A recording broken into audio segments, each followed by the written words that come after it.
날마다 행복한 묵상 2022년 14번째 주 역대기 첫 번째 시간입니다. 하나님 말씀은 역대기상 13장에 있는 말씀입니다. 제가 일부를 통독해 드리겠습니다. 다윗이 천부장과 백부장 곧 모든 지휘관과 더불어 의논하고 다윗이 이스라엘의 온 회중에게 이르되 만일 너희가 좋게 여기고 또 우리 하나님 여호와께로 말미암았으면 우리가 이스라엘 온 땅에 남아있는 우리 형제와 또 초원에 딸린 성읍에 사는 제사장과 레위 사람에게 전령을 보내 그들을 우리에게로 모이게 하고 우리가 우리 하나님의 궤를 우리에게로 옮겨오자. 사울 때에는 우리가 궤 앞에서 묻지 아니하였느냐 하매 무 백성의 눈이 이 일을 좋게 여김으로 온 회중이 그대로 행하겠다 한지라.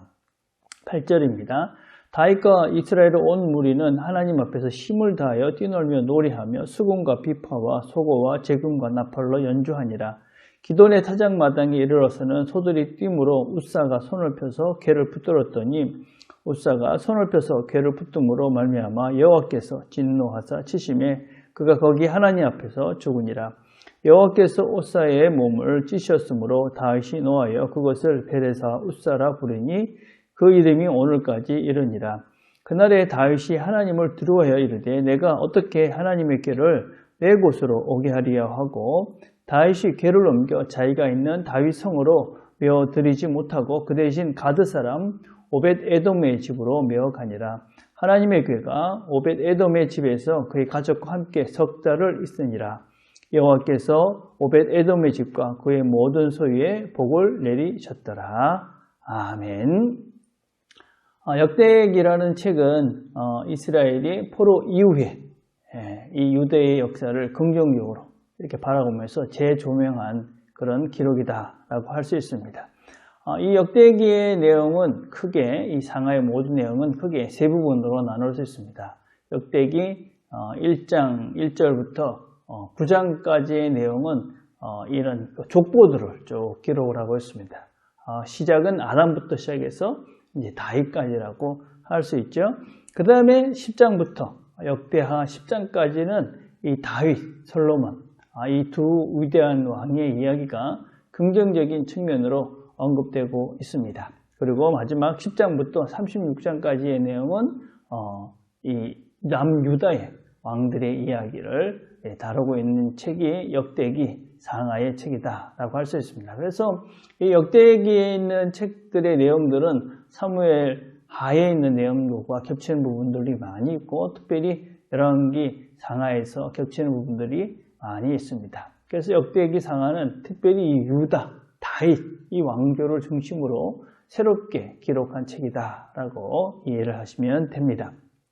역사적인 기록 기간은 이 역대기가 아담부터 시작을 하지만 사실은 이제 다윗부터 시작이 되는 이야기다라고 할 수 있습니다. 물론 중간에 잠깐 사울의 이야기가 나오지만 핵심은 다윗의 이야기 그리고 솔로몬의 이야기가 이 이야기 전체이기 때문에 BC 한 1000년, 주전 한 1000년 다윗이 이제 왕이 된 그 시기부터 시작해서 고레스의 칙령이 있었던 BC 538년경까지의 역사적인 이야기를 기록하고 있는 책이 역대기 상하다라고 할 수 있습니다.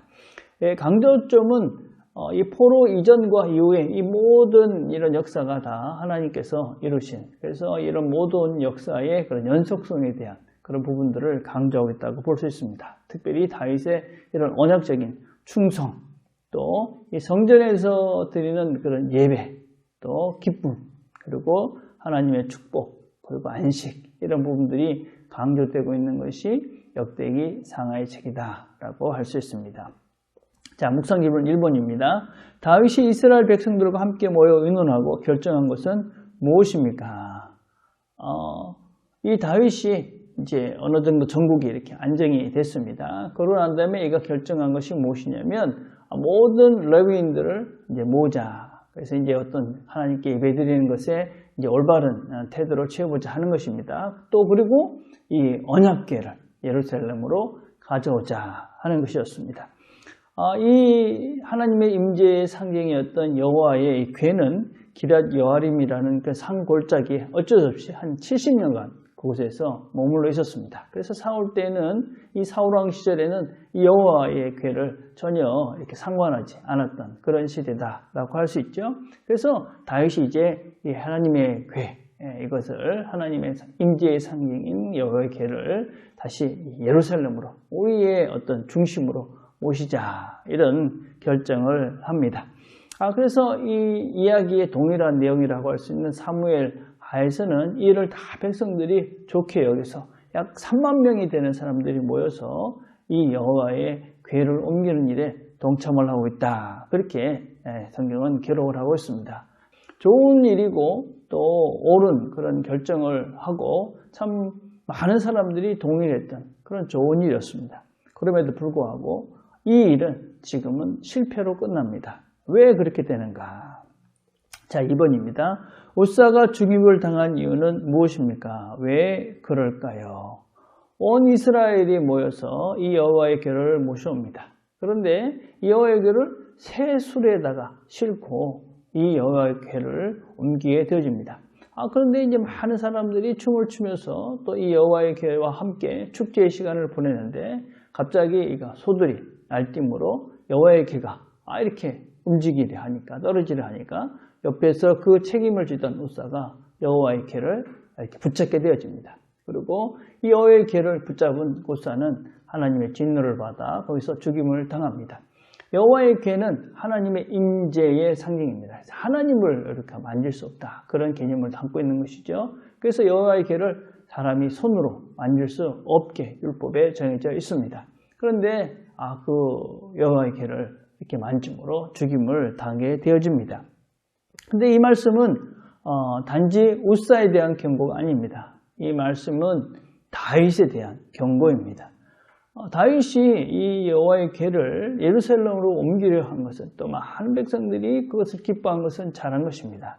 그러나 이것이 좋은 일이고 바른 일이라고 해서 그 방법과 과정이 무시돼서는 안 되는 것입니다. 원래 이 여호와의 궤는 항상 사람이 메고 그렇게 옮겨야만 되는 것이 이것이 하나님의 말씀의 원리입니다.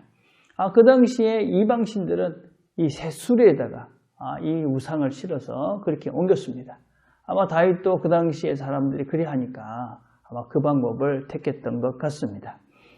일이 옳다고 해서 좋은 일이라고 해서 결과가 좋을 것이기 때문에 그 과정, 방법 이건 아무렇게 해도 된다. 그것은 틀리는 것입니다. 여러분 과정이 오르면 그 결과는 좋은 일이 되는 것입니다. 어떤 면에서는 과정이 오르면 옳은 일이고 바른 일입니다. 우리가 하나님 앞에서 정직해야 된다. 그걸 정직하면 모든 일 중에 정직하면 그것이 옳은 일이고 바른 것입니다. 결과보다도 어떤 일이냐보다도 어떻게 하느냐, 어떻게 하나님 말씀대로 하느냐 하는 것이 훨씬 더 중요하다. 자, 3번입니다. 여호와의 궤가 머문 곳은 어디입니까? 어떤 일이 일어났습니까? 그런 일이 일어나고 나니까 이 다윗이 두려워서 그 여호와의 궤를 오벳 에돔의 집에 3달 동안 두게 되어집니다.